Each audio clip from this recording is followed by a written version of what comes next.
izləyicilər, mən İctimai Nəzarətlər Nəzarətləri rəhbər olaraq Cənab Prezidentlə çalışmaya yaranmış bu təşkilatın ailəsində dəyərli şəhidimizin yoldaşını görməyə şad oldum və mən istərdim ki, dəyərli xanımın İctimai Nəzarət Təşkilatının mətbuat üzrə xidmətini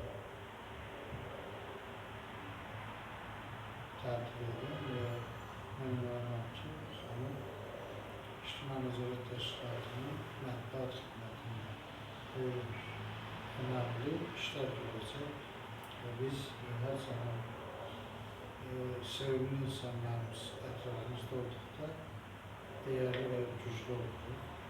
Bir şəhidin adını daşıyan bir xanımız bizim bir günü mətbuat xidmətində varsa, mən inanıram ki, həm bizim, həm şəhidimizin başını uca tutaraq bizim təşkilatımıza öz tövbiyəsini və önəmi verəcək.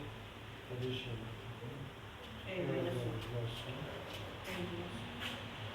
Ailəmizə xoş gəldiniz.